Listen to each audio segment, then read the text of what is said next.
So, Bruce, how does the decolonization of Kwantlen look to you? Okay. Um,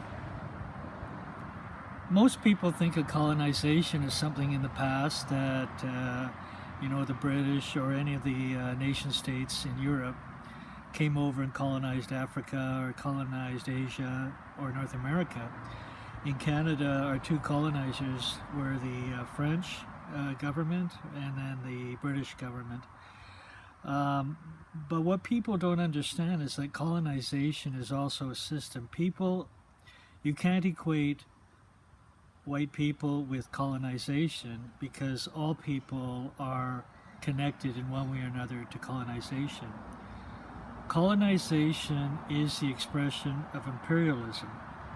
Imperialism is about concentrating all of the wealth in the hands of a few. And part of the way they do that is dispossess Aboriginal people of their lands and resources. Now, those days are gone. I mean, I would argue there's still a lot of exploitation on native lands and so forth. But the blatant form that we talk about when we talk about colonization is no longer there. What I like to say is it's a newer, gentler, kinder kind of colonization, but it is colonization and imperialism nonetheless, because the government is not interested in increasing the size of reserves. They're not interested in creating new reserves. And they're interested in maintaining really their power over our people through the financial purses, even though they delegate more and more power to the chiefs and council and Aboriginal leadership off reserve. Now, how does that relate to Kwantlen University? Well, like I said earlier, all people are somehow connected to the colonial system. And one of the ways that we're still connected is through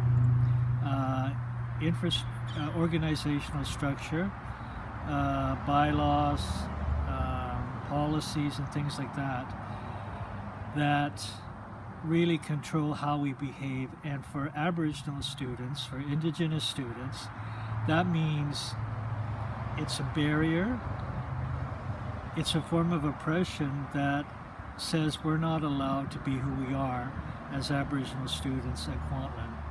Now, this goes also for the Kwantlen Student Association and the Kwantlen Polytechnic University. Both are institutionally based. Both are organized according to whatever system Canada organizes these things by, through legislation, etc. That is the form of control that Aboriginal students and other students are under. So what I'm suggesting by decolonization is in the context of a human resource policy that is law at Kwantlen University. It's called HR 15. HR 15 was created by the President's Diversity and Equity Committee, and it says that we need to review all of our policies and remove unnecessary systemic barriers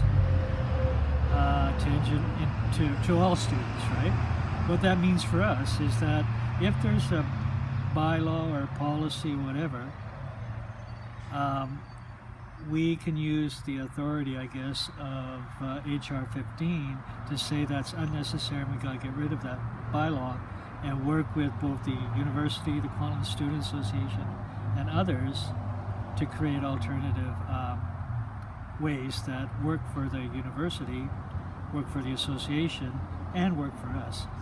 So decolonization, in my mind, is a decolonization of neo-colonial concepts that create unnecessary barriers for Native students. And the way we're going to do it is review all the policies, create focus groups with Indigenous students, talk about their experience with the administration and the bureaucracy of university, and start developing our positions from that point. What I hope that future leaders in the Student Association will understand the neo-colonial reality at Kwantlen University and at Kwantlen Student Association. So that's what decolonization is. It's a big term, but it's a simple concept. Thanks, Ali.